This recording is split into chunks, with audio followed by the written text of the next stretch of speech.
Salut les GOAT et bienvenue pour cette toute nouvelle vidéo à la française. Premier épisode du GOATcast que vous connaissez peut-être sur Instagram qui débarque maintenant sur YouTube. Et pour cette première, je suis avec Timothée, que vous avez peut-être connu si vous suivez Instagram avec sa chronique de Timothée régulière sur les jeunes. Du coup, salut Timothée et je te laisse te présenter pour ceux qui ne te connaissent pas. Salut à tous, donc je m'appelle Timothée Vialet, donc je suis également cycliste en junior, ce qui fait que j'aime bien présenter certaines personnes que je connais et avec qui j'ai pu déjà rouler. Voilà. Du coup, au programme de ce premier podcast sur YouTube, on va revenir du coup sur les championnats du monde, que ce soit chez les juniors, mais également chez les espoirs, avec le sacre de Paul Sexas, notamment sur le contre-la-montre, le jeune coureur français.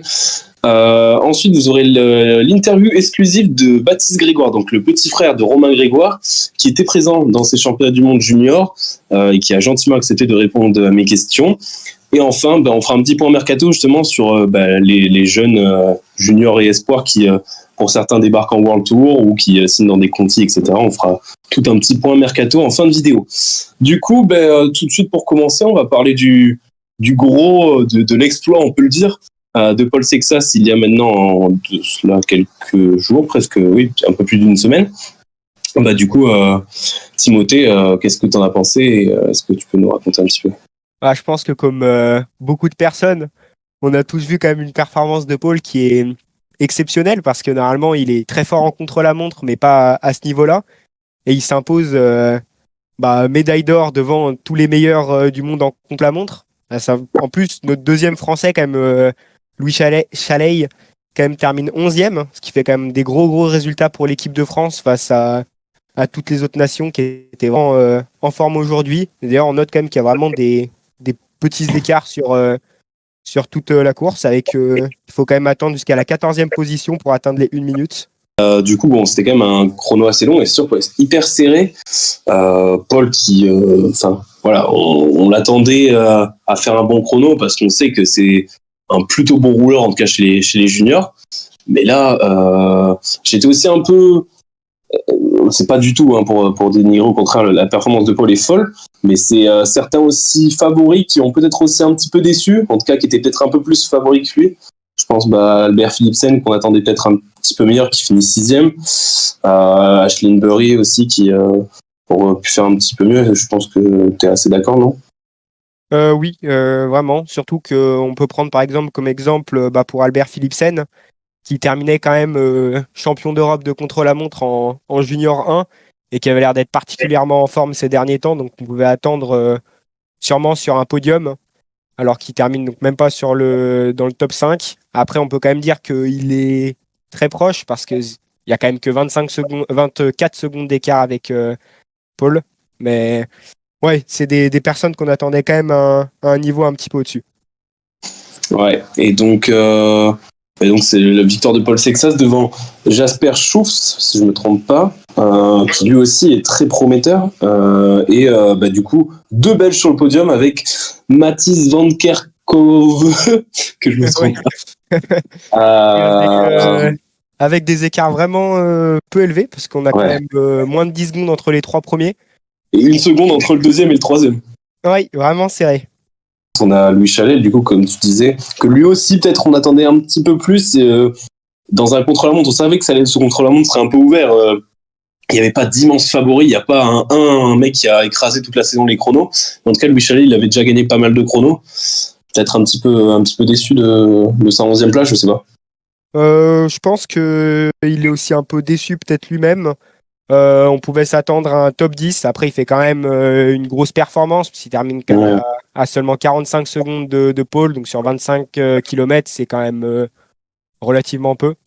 Dans le top 10 aussi, quand même, à noter les Danois qui terminent quand même à 2 dans le top 10 avec les Belges, mais surtout les Irlandais, qu'on attendait peut-être un petit peu moins, qui se terminent également à 2 dans le top 10. Ouais, ça... vraiment fort. Ouais, donc un beau chrono, franchement, on s'est régalé, on va pas se mentir. Bon, forcément, quand Paul gagne aussi, ça aide. Mais une belle homogénéité. Et va falloir voir, est-ce que ces coureurs-là qui ont performé sur ce contre-la-montre, tout le monde ne va pas en World Tour comme Paul Sexas, on en reparlera tout à l'heure quand on parlera un peu mercato. Mais est-ce qu'ils vont réussir à à confirmer en espoir, quoi.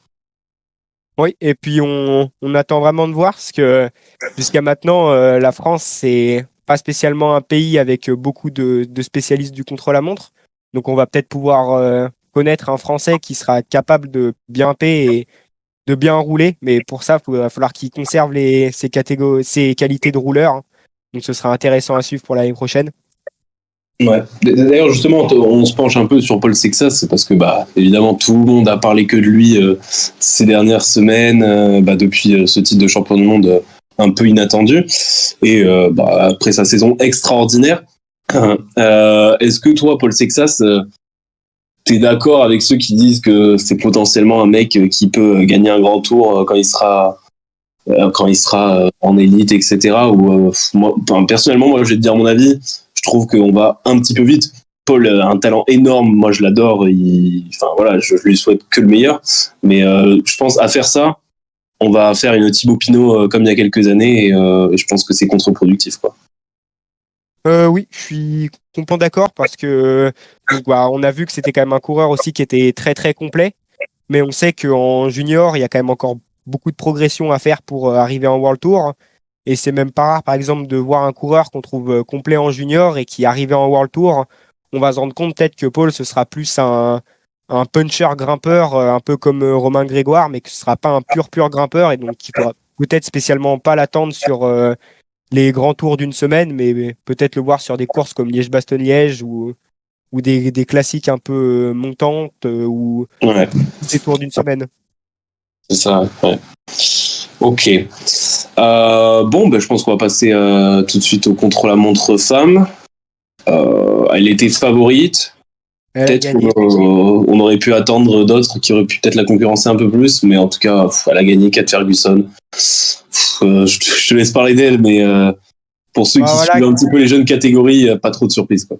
Keith Ferguson, ça devient un peu la référence en cyclisme féminin. Déjà, on en a beaucoup entendu parler ces derniers temps, puisqu'elle passe pro avant d'avoir terminé sa seconde saison junior, Ouais. directement dans la World Team de Movistar, hein. Et en plus, en s'imposant au bout de seulement quelques courses, et pour sa première course, elle termine deuxième, ce qui est quand même quelque chose d'exceptionnel. Et puis, sur ce chrono, comparé aux hommes où sur 25 km, l'écart était de 6 secondes, là, il était un peu plus court, c'était 18 km, mais elle gagne quand même avec 35 secondes d'avance, qui est quand même beaucoup. Ouais, c'est sûr. Donc, Kat Ferguson qui gagne devant Victoria, alors Schladonova, il me semble, Ouais. qui était aussi sur le podium en cyclocross. Alors, peut-être que je dis une bêtise, hein, mais si mes souvenirs sont bons, je crois Oui. qu'elle avait bien performé quand elle avait été battue par Célia Géry, du coup.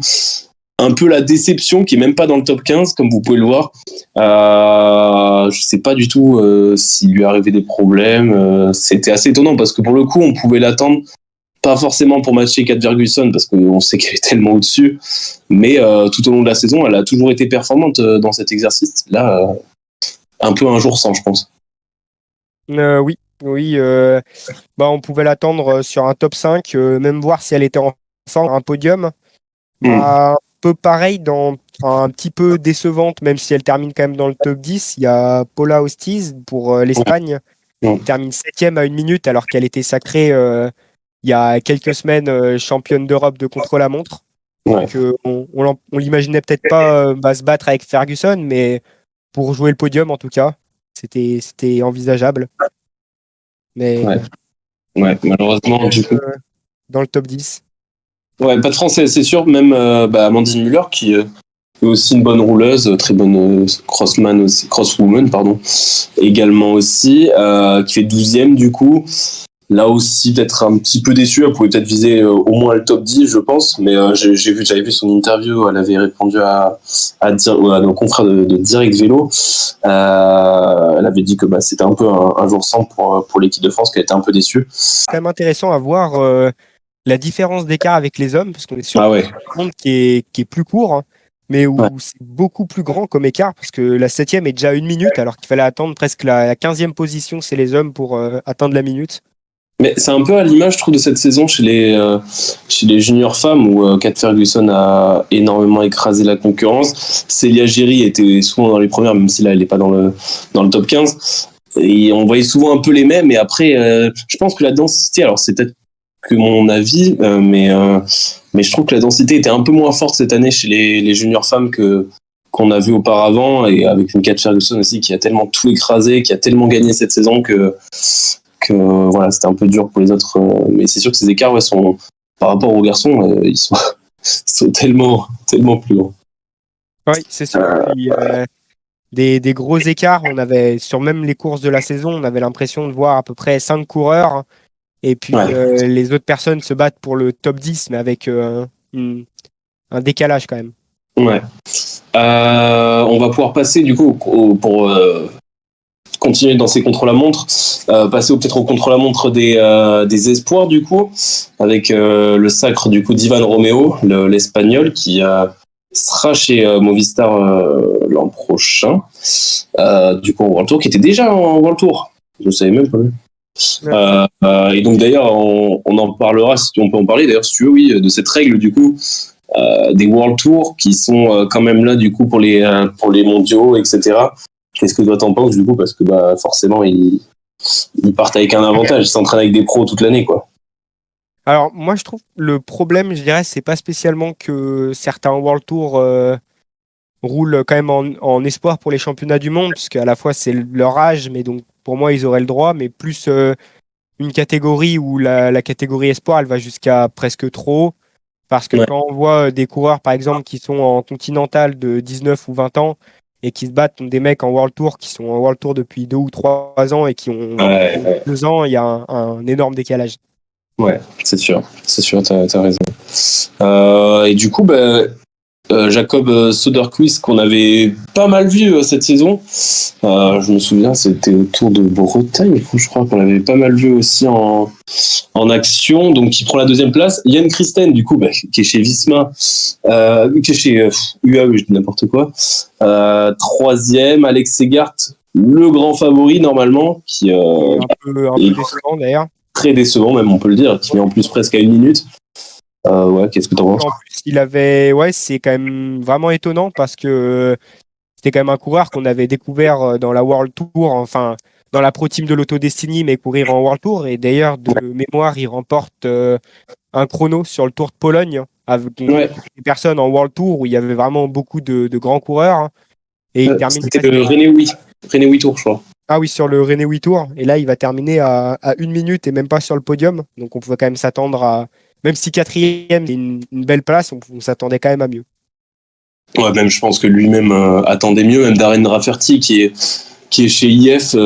Voilà, c'est quand même. De toute façon, dans le top 10, il y a quand même pas mal de coureurs qui sont en World Tour, on va pas se mentir. Hein. Et donc, ça met encore plus en avant la 11e place du coup de Maxime Descombles, que vous connaissez si vous aviez vu la vidéo, on l'avait interviewé il y a quelques semaines. 11e, lui pour le coup n'est ni en World Tour et en plus est dans sa première année espoir. Magnifique performance franchement de Maxime Descombles, qui confirme lui le champion de France du chrono qu'il est le meilleur français en espoir quoi. Oui, c'est sûr, vraiment impressionnant, surtout qu'en plus ça rajoute encore quelque chose quand on voit qu'il termine quand même devant Isaac Del Toro, qui a fait quand même une grosse saison et qui était vraiment pas mauvais en contre-la-montre. Mais même notre deuxième français, Arthur Blesse, qui signe un top 15 face à beaucoup de coureurs vraiment, vraiment forts, qui termine par exemple devant Ben Wiggins, qui termine 18e, que je trouve peut-être un résultat un peu décevant, même s'il était pour sa première saison chez les Espoirs. Du coup, chez les femmes, c'est l'Allemande Antonia Neidermayer, alors que j'ai un peu écorché son nom, qui est sacrée du coup, mais franchement, et l'avantage c'est que l'année prochaine ils vont ouvrir la catégorie U23, l'épreuve sur route pour les femmes U23.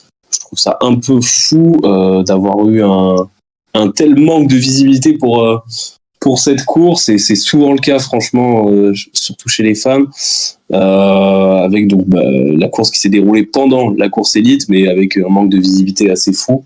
Je crois que, comme tu le disais Timothée, il y a aucune Française qui était amenée de toute façon. Julie de Villedeux, qui est assez connue, fait 3e. Ça permet pas déjà de faire connaître encore plus le cyclisme féminin, et puis ça donne même pas de chance qu'on les remarque, parce que face aux pros, même si elle termine championne du monde, ça se peut, dans le classement, on va la retrouver, je sais plus, au-delà peut-être de la 10e place ou vers la 10e place, ce qui fait qu'on n'a pas l'impression de voir un résultat exceptionnel, alors qu'en fait, elle est très jeune et elle ramène un titre de champion du monde à son pays. Ouais, c'est sûr. Bon, du coup, on va passer maintenant aux courses en ligne. U19, on va commencer par du coup la victoire de Lorenzo Fi chez les garçons, qui s'impose devant Sébastien Grindley et Senna Remingin, le néerlandais. Qu'est-ce que tu as pensé toi de cette course qui était dans des conditions dantesques? Oui, voilà, c'est ce que j'allais préciser directement, c'est que c'est une course quand même qui est particulière, parce que j'ai pas spécialement l'impression qu'on peut dire que c'était une course où c'est le plus fort gagné. Alors, Lorenzo Finn était vraiment très très fort ce jour-là. On a eu l'impression quand même de voir une course un peu de survie, et de voir lequel allait avoir le moins froid et allait le moins craquer face à la météo. D'ailleurs, on a eu Paul Sexas qui nous a dit, suite à ses interviews, on n'avait pas spécialement l'impression que c'était un manque de jambes, mais que c'était le froid qui l'avait frigorifié et qui lui a fait perdre ses moyens sur cette course. Ouais, bon, de toute façon, vu la forme qu'il avait les jours d'avant, à mon avis, c'était pas un manque de jambes. Mais c'est ça qui explique du coup sa 7e place. Du coup, Paul Fitzke qui est 4, Ashlyn Barry qui a été excellent cette saison aussi, 5e. Quel est toi le coureur peut-être que tu attendais un peu plus haut, hormis évidemment Paul? Donc bien sûr, je pense qu'on va en parler à un moment, parler d'Albert Philipsen, parce que suite à une chute sur le dernier tour dans un virage à cause de la pluie, il va abandonner, alors il venait de partir en échappée avec Lorenzo et Hector Alvarez, si je me trompe pas. C'est ça. Ouais. Mais donc il se préparait à jouer quand même au minimum le podium, et on peut quand même s'attendre à la victoire avec ses qualités de sprinter, surtout qu'il faut quand même pas oublier que Lorenzo Finn venait de faire un gros effort, puisqu'il venait de passer à peu près une 20aine de kilomètres en échappée solitaire. Je pense que cette chute, c'est quand même un gros coup dur pour lui, qui était le favori de la course et qui jouait à la perfection depuis le début de la course. Ouais, c'est sûr. Albert Philipsen, assez dommage, sachant que il était champion du monde, il aurait pu faire le back-to-back, mais on le retrouvera dès l'année prochaine en World Tour. Et lui aussi, on parle beaucoup de Paul Sexas, nous Français, mais Albert Philipsen, on connaissait Jasper Philipsen, oui. Mais il y a un autre Philipsen qui va arriver, qui va être pas mal, et qui a en plus un peu les qualités de son homologue danois, Mats Pedersen, tout simplement. Donc ça va être peut-être un coureur quand même qui va pouvoir s'imposer quand même en grimpant peut-être un peu mieux que bien sûr comme un Van Aert, ou même encore au-dessus, parce que une victoire au Tour Val-Romey et aussi à la course de la paix, il fait quand même des grosses courses, presque les plus grosses courses de la catégorie U19, qui montrent quand même vraiment son niveau au fil de l'année. Et aussi à préciser que c'est un coureur qui arrive vraiment à jouer sur tous les tableaux, parce que quelques mois avant, c'est un 2e titre de champion du monde de VTT qui va chercher. J'en parlais que cet hiver, il va quand même chercher un top 5 au championnat du monde de cyclocross. Donc vraiment un coureur à suivre. Ouais. Un peu moins bon en cyclocross que Paul Sexas quand même. Paul Sexas, c'est que je pensais surtout à Aubin Sparfel, pardon. Oui, c'est sûr. Aubin Sparfel qui est pas dans le top 15, qui est 18e. Lui aussi qui a dit qu'il était glacé. Du coup, on a aussi Baptiste Grégoire qui est 13e. Baptiste Grégoire que vous allez voir juste après, vous allez pouvoir entendre, qui lui, il vous racontera du coup dans l'interview, mais qui a été aussi frigorifié, et surtout avec des cassures dans les descentes. Évidemment, les coureurs prenaient pas tous les risques, donc il y a eu pas mal de cassures qui ont scindé un peu pas mal de groupes en plusieurs. Voilà. Est-ce que toi t'as des coureurs en particulier que tu as envie de souligner? Alors, ce que j'ai envie de souligner, c'est pas des coureurs en particulier, mais c'est quand même pour les prochaines années. noter l'équipe de la Bora Junior, hein, donc qui ne Ouais. pas le nom Bora, mais Grain Koto Heider, parce Mm. qu'on trouve quand même énormément de leurs coureurs dans les premières positions. Donc, tout d'abord Lorenzo Finn qui donc remporte la course, mais aussi Paul Fitzke qui finit quatrième et donc qui est aussi dans cette même équipe. Et si je me trompe pas, il y a aussi Theodore Clemensen qui termine neuvième, qui fait aussi partie de cette même équipe. Donc, trois coureurs pour la Bora Junior terminent dans le top 10, ce qui peut quand même vraiment préparer une très très grosse équipe pour les prochaines années. Je pense qu'on a fait le tour. On va pouvoir passer aux femmes et on prend les mêmes et on recommence. Enfin, on prend la même et on recommence surtout. Kat Ferguson, deux nouveaux championnes du monde après le chrono. Il y a pas, voilà, il y a pas grand chose à dire à part qu'elle est assez exceptionnelle et que, encore une fois, elle montre qu'elle est au-dessus, quoi. Oui, c'est sûr. Dans tous les cas, tout le monde s'attendait à l'avoir à un niveau très très haut. Et d'ailleurs, c'est ce qu'elle a montré. Après, je tiens quand même à dire que c'était un parcours quand même qui était vraiment difficile.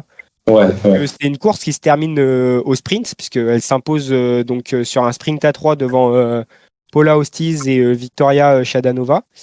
Mais donc, ça veut quand même dire qu'elle n'a pas réussi à lâcher ses concurrentes. Donc, même si elle était très très forte, elle s'est peut-être pas non plus montée aussi impériale que même ce qu'on pouvait attendre. Bon, elle gagne quand même, Ouais. vraiment impressionnant et elle fait le doublé.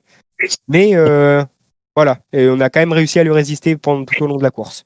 Ouais, un parcours peut-être un poil dur pour Célia Géry, qui va chercher quand même une belle 5e place, hein, avec les moyens qu'elle avait en ce moment. Elle était pas au top de sa condition quand on voit le chrono aussi. Amandine Muller aussi, l'autre française, 8e. C'est cool de les voir toutes les deux. Franchement, ça a été les deux plus fortes, on va pas se mentir, tout au long de la saison. Elles sont très fortes en cyclocross, elles sont très fortes sur route également. Je me souviens du championnat de France où c'est Célia qui gagne, je crois. Et sur route, et c'est Amandine qui tombe malheureusement, mais qui était aussi très forte. Donc voilà, c'est des belles promesses pour l'avenir. Puis ensuite, on a toujours un peu les mêmes noms qui reviennent en haut du classement, comme on l'a évoqué tout à l'heure. Oui, c'est sûr, mais donc avec une équipe de France quand même vraiment forte, parce que Ouais. beaucoup de coureurs de l'équipe de France en junior femme qui terminent dans le top 50, parce que c'était quand même une équipe qui a été vraiment ensemble et qui a l'habitude de courir ensemble, parce que c'est quand même des noms de l'équipe de France qui reviennent. Ça fait de nombreuses sélections sur les dernières Coupes des Nations où c'était déjà les mêmes noms, donc je pense que ça a pu vraiment faire un bon esprit d'équipe, ce qui fait quand même qu'on retrouve vraiment beaucoup de Françaises et ce qui peut promettre pour la suite. Donc pour la course en ligne des U23 garçons, victoire de l'Allemand. Niklas Behrens, d'ailleurs, ce qui est impressionnant devant un Slovaque, alors je vais essayer de pas écorcher son nom non plus, mais Martin Zverek, Ouais. ce qui est quand même vraiment intéressant parce on voit quand même relativement peu de Slovaques au long des différentes éditions de championnat du monde. Et ce qu'il faut aussi remarquer, c'est que c'est une équipe avec moins de coureurs, hein. Donc ce qui est quand même vraiment fort de sa part, hein. Ouais, Zverev, il avait été déjà sur le podium l'année dernière, il me semble, quand Axel Laurence gagne. Il est chez Quickstep depuis 2 ans, je crois, ou 3 ans, je sais plus. Il avait été stagiaire, et puis bon, je suis pas mal Quickstep, donc c'est pour ça que voilà. Mais on le voit souvent pas trop dans la saison, et apparemment, visiblement, les mondiaux U23, c'est quelque chose qu'il apprécie. Nouveau podium, battu par plus fort et par surtout un coureur qui est pas en World Tour, et ça fait plaisir de voir un mec qui est pas dans la World Tour qui réalise cette belle performance, qui d'ailleurs, on en reparlera tout à l'heure, mais va signer l'année prochaine chez Visma. Encore Alex Segart sur le podium, battu. Yann Christen également, qui était très très fort, qui finalement, ça a peut-être un peu vu trop beau trop tôt. Blackmore, enfin voilà, on a un top 10 qui est assez fou quand on voit qu'Arnaud Vidar est seulement 7ème, lui qui a écrasé la saison U23. Je sais pas ce que tu en penses, mais ce top 10 est assez fou. C'est sûr qu'on voit quand même vraiment un top 10. Et d'ailleurs, justement, ce qu'on en parlait tout à l'heure, qui peut remettre un peu en cause les espoirs. Parce que si on regarde comme ça, on voit Alex Segart qui a réussi à gagner des chronos en World Tour. Yann Christen qui a plusieurs victoires et qui est au sein de la UAE Emirates avec l'équipe World Tour. Pareil pour Joseph Blackmore qui gagne le Tour de l'Avenir, si je ne me trompe pas, et en plus qui évolue dans Israël. Si je ne me trompe pas. Isaac Del Toro qui gagne en World Tour pareil cette année. Jarno Vidar, même s'il est dans la Lotto Destiny Devo, il fait quand même une énorme. On retrouve aussi Ivan Romeo à la 9e place. Donc presque que des coureurs qui courent en World Tour. Donc comparé à Behrens qui termine quand même premier et qui fait, comme on peut dire, un homme de championnat, puisqu'il fait des extrêmement bons résultats sur les championnats. Si je me trompe pas, sur ses derniers championnats, c'est presque tout le temps un top 10, voire un podium c'est incroyable. Qui est vraiment fort. Ouais, assez cool de voir ça. Même Tibor Del Grosso qui est 8e, qui était champion du monde de U23 de cyclocross cette année, qui avait été impressionnant, qui avait fait même des cyclocross élites où il faisait des énormes perfs et tout. Donc voilà. Alors maintenant, la déception côté français, on peut le dire, vient de. Alors on a Ewan Kostu qui fait 26e. Lui qui est en World Tour, c'est évidemment très très loin de ses attentes. L'abandon, oui, je crois qu'il a abandonné. Non, il est 82e pardon, de Noah Isidore, le champion de France, espoir. On a Brio Roland qui a malheureusement dû abandonner. Clément Iscardio qui était quand même pas mal ces dernières semaines, qui a aussi abandonné. Une équipe de France, très très loin de ce qu'on pouvait attendre quand même. Oui, vraiment loin, c'est sûr. Même pas un top 20, ce qui est quand même assez difficile, parce que la France est quand même attendue comme étant une des 5 plus grosses nations, sûrement, ou pas loin en tout cas. Donc c'est sûr que c'est quand même assez dur, surtout quand même qu'avec Ewan Kostu, on amenait quelqu'un qui était en World Tour. Hein. Si encore on avait 100% de nos coureurs qui étaient des coureurs en espoir, en continental, on aurait pu comprendre qu'ils n'arrivent pas à s'intégrer dans le top 10 face aux tous les monstres en World Tour qui étaient présents face à eux. Mais 26e pour être en World Tour, c'est quand même un petit peu décevant. Ouais, on avait aussi quelques absents. Je pense aussi à Paul Magnier qui est pas là, qui avait chuté, il me semble, qui a eu des problèmes là, ces dernières semaines. Après. C'est comme ça, on est passé à côté, mais on a quand même des coureurs qui, je pense à Thibaut Gruel aussi, qui est passé à côté, qui fait 37e. On sait qu'ils ont un talent fou. Isidore, il avait essayé d'anticiper à un moment, puis après, il a dû complètement relâcher. Mais un championnat de France aussi particulier, très dur, bien plus dur que moi, en tout cas, je le pensais au départ. Donc voilà. Je pense qu'on a fait le tour. Chez les femmes, il faut savoir que c'est Puck Peters, mais encore une fois, ça s'est déroulé pendant la course des élites. Donc ça, je trouve, c'est vraiment hyper dur à suivre et ça leur manque un peu de respect. Ça leur manque totalement de respect. Donc Puck Peters, pas besoin de la présenter. Je pense que si vous avez suivi le Tour de France Femmes, c'est la meilleure grimpeuse du Tour de France Femmes, qui est devenue donc championne du monde U23. On va tout de suite passer à l'interview de Baptiste Grégoire. Du coup, je vous laisse avec l'interview de Baptiste Grégoire. Salut Baptiste, merci beaucoup d'avoir accepté de répondre à nos questions. Juste avant de commencer, est-ce que tu pourrais te présenter pour ceux qui ne te connaissent pas, sachant que, pour ceux qui ne le savent pas, tu es le petit frère de Romain Grégoire, mais mis à part ça, tu es surtout un coureur ô combien talentueux. Donc je te laisse te présenter.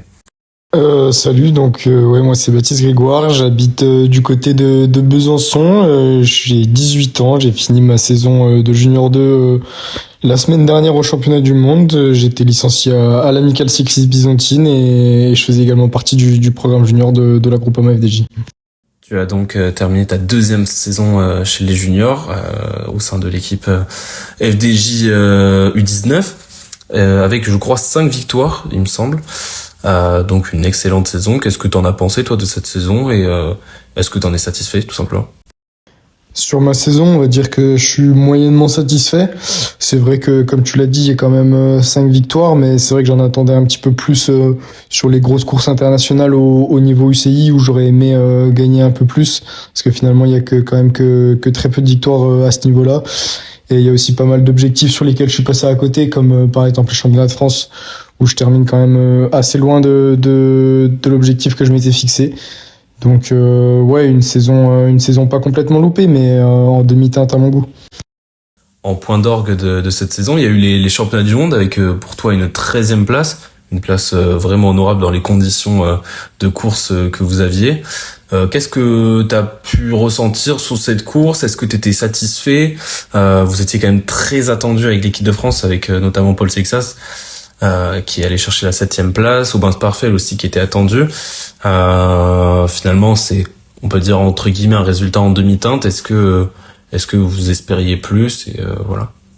Et oui, c'est vrai que sur les championnats du monde, on est plus ou moins passé à côté avec l'équipe de France. C'est vrai que je pense qu'on avait une très belle équipe, très soudée, et avec un niveau global qui était très bon. On avait obtenu des très bons résultats les semaines précédentes. Donc ouais, c'est sûr qu'on attendait beaucoup mieux de ce championnat. Après, la course a été assez particulière. Une première cassure s'est faite finalement au bout du 50e kilomètre, je pense, même peut-être un peu moins dans la première descente au final, où ça roulait très vite avant cette descente, et avec la pluie qui a rendu la course encore plus difficile, il y a eu pas mal de cassures dans cette descente, et je me suis retrouvé piégé aux alentours de la 30e place, et j'ai dû laisser filer un groupe de 22 qui ont rapidement pris beaucoup de champ, et ma course était un petit peu finie pour moi à ce moment-là, parce que du coup j'ai pas pu être à l'avant et peser sur la course, et ouais, j'ai pas pu aider notamment Paul comme je l'aurais aimé. Donc ouais, je suis assez déçu de ce championnat. En plus, pour le coup, moi je me sentais super bien. Donc ouais, après j'ai essayé de remonter groupe par groupe comme je l'ai pu, mais ouais, passer cette première descente, je savais que je pourrais plus ni aller chercher un gros résultat, ni aider l'équipe comme j'aurais voulu, quoi. Tu passeras donc l'année prochaine dans la Conti de l'équipe Groupama FDJ. Est-ce que tu as des ambitions et quels sont un peu tes objectifs que tu vas vouloir réussir à plus ou moyen long terme dans la Conti pour les prochaines années, même si c'est peut-être un peu dur de demander ça dès maintenant? Ouais, donc comme tu l'as dit, je passe au niveau continental dans l'équipe Groupama FDJ l'année prochaine. Donc ouais, c'est une immense joie. Après, pour l'instant, j'ai pas encore fixé mes objectifs précis pour l'année prochaine. Je pense qu'on va voir ça avec l'équipe dans les prochaines semaines ou dans les prochains mois. Après, de toute façon, l'objectif à long terme, c'est de progresser un maximum pour rejoindre l'équipe pour le Tour un jour, je l'espère. Mais ouais, sur les objectifs à court et moyen terme, on va dire, ils sont pas encore fixés pour le moment. Et avant de te libérer et de te laisser tranquille, dernière question peut-être un peu plus personnelle. On sait que du coup, je le disais en préambule, t'es le petit frère de Romain Grégoire. Est-ce que c'est quelque chose qui te dérange pas, la comparaison que certains vont pouvoir avoir au fur et à mesure des années entre toi et ton frère, ou est-ce que au contraire c'est quelque chose qui te galvanise et t'as envie d'être sur ses traces? On sait que il était assez précoce en plus, donc la comparaison est peut-être un peu compliquée, mais voilà. Et oui, c'est vrai qu'on me compare beaucoup à mon frère, qu'on me parle beaucoup de lui. J'ai même souvent l'habitude que les speakers ne m'appellent pas par mon prénom, mais comme le frère de Romain Grégoire. Donc c'est toujours un peu spécial. Après, moi je le prends plutôt bien. J'ai toujours été très fier de mon frère, donc c'est pas quelque chose qui me dérange. Après, c'est sûr que certains journalistes ou speakers en abusent un petit peu, et ça peut être un peu lourd parfois, mais non, moi je suis quand même plutôt fier de mon frère, et ça me galvanise et ça me motive pour essayer d'atteindre les objectifs que lui a atteints. Merci beaucoup Baptiste d'avoir répondu à mes questions. On te souhaite un bon repos déjà durant l'intersaison et une bonne saison chez les Espoirs. On va te suivre de près et on espère que tout va se dérouler le mieux pour toi en tout cas. Et merci pour tout et bonne journée à toi. Donc pour terminer cette vidéo, on va faire un petit point mercato. Je te laisse nous dire, Timothée, chez les juniors garçons, les principaux transferts de nos juniors qu'on a pu suivre toute cette saison. Où vont-ils l'année prochaine? Oui, alors on va commencer par deux coureurs. On entend énormément parler en junior. C'est Albert Philipsen, on a déjà parlé tout à l'heure, et Paul Sexas, tout simplement parce que c'est deux coureurs qui vont sauter la case espoir ou même la case pro team et qui vont directement passer en en World Tour, puisque Albert Philipsen a signé son contrat World Tour l'année dernière suite à son titre de champion du monde avec l'équipe World Tour de Trek. Et Paul Sexas, qu'on a vu signer dans les dernières semaines chez Decathlon AG2R directement en World Tour. Donc, ce qui est vraiment impressionnant pour cet âge-là. Ouais, c'est fou, surtout. Moi, j'avoue que Paul, je m'y attendais pas forcément. Je me suis dit, ils vont quand même le laisser faire au moins peut-être un an, comme ils ont fait avec Léo Bizot. Non, ça saute direct en World Tour. Bon, après, ils seront en World Tour. Je pense qu'ils feront quand même quelques courses. Je pense peut-être au Baby Giro, U23 ou quoi. Enfin, en tout cas, je l'espère. Je pense que ça pourrait être quand même cool de les voir performer face à la crème de la crème. Bon, moi, j'aimerais bien le duel Yarno Vidar, Paul Sexas, tu vois. Oui, ça pourrait être cool. Ouais. Donc voilà. Ensuite, chez les juniors femmes, je voulais juste rajouter que oui, par exemple, Aubin Sparfel, du coup, qu'on avait interviewé, lui va aller dans l'équipe continentale de Decathlon pour peut-être ensuite basculer évidemment en World Tour. Paul Fitzke, Lorenzo Finn, qu'est-ce qu'ils font? Je crois que pour le moment, ils n'ont pas spécialement annoncé ce qu'ils allaient faire pour les années prochaines. Donc, c'est beaucoup de personnes qui sont dans l'équipe Bora et Bora, pour le moment, n'a pas annoncé de projet. Oui, c'est vrai. Ouais. Peut-être qu'ils l'annonceront peut-être après. Ouais. Côté français, on a quand même d'autres coureurs qui passent comme Aubin Sparfel en continental, parce que c'est Groupama FDJ qui a déjà recruté Elliot Boulet, donc qui rejoindra les rangs dès 2025.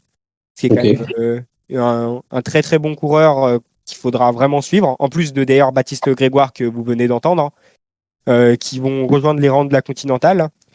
On peut aussi noter pour Arkea Continental qui recrute Axel Bouquet et Paul Thierry qui passeront également eux aussi directement en Continental. Ouais. Et pour une dernière équipe continentale mais qui n'a pas de World Tour, pour Nantes Atlantique, on a Similien Hamon qui passera directement aussi. Ok. Du coup pour les filles, du coup on a aussi du coup chez les juniors on a du coup Célia Géry qui passe directement chez FDJ Suez du coup. Kat Ferguson, on le disait, elle est déjà même chez Movistar en ce moment. Les deux filles, et ça c'est une très bonne nouvelle du coup, Amandine Muller et Nina Lavenu, du coup la fille de Vincent Lavenu, qui signe du coup chez la Conti de AJ Insurance, donc c'est la Quick Step de chez les femmes quoi. Donc superbe nouvelle franchement. Toi en plus qui connais un petit peu Nina Lavenu, tu dois être content. Oui, on a quand même vraiment une énorme performance pour les deux, parce que c'est quand même une équipe qui a une grosse renommée et qui vraiment peut prévoir des choses énormes pour les prochaines années. Donc on va pouvoir quand même les voir évoluer à un très très gros niveau. Donc c'est vraiment être intéressant à suivre. Ouais, c'est sûr. Donc voilà pour ça. Ensuite chez les espoirs du coup qui passent dans des équipes pro, on a évidemment tous les gars de chez de la Conti Decathlon. Donc je pense à évidemment Léo Bizio, Noah Isidore, Rasmus Pedersen. On a aussi Chamberlain, il me semble, qui passe aussi. Je dois en oublier un. Non, ça doit être ça à peu près. Ils étaient 5 en tout, donc avec Sextas. Ouais, c'est ça. Ah oui, et Paul Sextas, c'est ça, évidemment, ça fait 5. Donc, il passe du coup direct en World Tour. Donc, ça va être tellement cool à suivre. Moi, je suis trop content de les voir. Et surtout, c'est mérité, vu leur belle saison. On a Nicolas Vinokourov qui passe de la Conti à la World Team chez Astana. On a Pierre Thierry qui fait la même chez Arkea. On a ensuite Van der Melen chez Bahreïn. Et qu'est-ce que tu peux nous dire du coup pour Tom Donenwiers, Brie Roland et Descombes, raconte-nous. Eux aussi qui étaient sortis très rapidement des rangs juniors et qui étaient allés dans la continentale de Groupama FDJ, ils montent tous les trois pour l'année prochaine directement dans la World Tour, ce qui va pouvoir être intéressant à suivre parce que donc ça fait plusieurs années qu'ils évoluent avec Groupama FDJ et qu'ils ont pris le temps sur les courses espoirs de prendre de l'expérience. Donc ça va vraiment pouvoir être intéressant de les voir évoluer sur les prochaines années. Petite correction, Maxime Descombles, il signera en 2026, c'est bien, parce que ils l'ont annoncé il y a pas longtemps, mais ils ont annoncé pour 2026. C'est pour ça que l'année prochaine, il pourra toujours courir les mondiaux, par exemple U23 de chrono, etc. Donc ça c'est cool. Il y a Nordhagen évidemment qui signe chez Visma en World Tour. Behrens Oui. également. Et on peut aussi noter, Decathlon perd un coureur, hein, Ouais. qui va aller dans TDT Unibet, donc Kylian Verschuren. C'est vrai j'en ai même pas parlé de moi-même. Kylian Verschuren, que voilà, c'est moi personnellement un de mes coureurs préférés, qui donc va chez Unibet. Franchement, c'est un super projet, je trouve. En plus, Unibet, il y avait déjà Excellence qui est arrivé l'année dernière. Il y a quelques autres Français, donc voilà, un petit pôle français qui se crée chez Unibet. D'ailleurs, allez voir c'est pour me chambrer. Allez voir la vidéo d'annonce de Kylian Verschuren. Son anglais est magnifique. Il est aussi bon en anglais que moi. Mais donc oui, c'est quand même vraiment quelque chose qui va pouvoir être intéressant à suivre. Ouais. C'est une équipe quand même qui est arrivée depuis peu de temps sur le monde professionnel.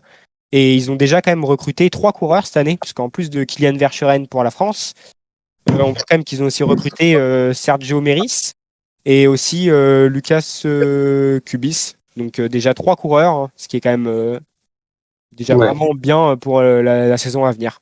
Ouais, non, franchement, quand on connaît l'histoire de Unibet, je sais pas si vous qui regardez la vidéo, vous le savez, mais c'est des youtubeurs qui ont créé une équipe de vélo et c'est quand même marrant de voir un coureur comme Kylian Verschuren y aller et surtout ils ont de belles ambitions pour les années prochaines de monter en échelon petit à petit, ça peut être vraiment pas mal.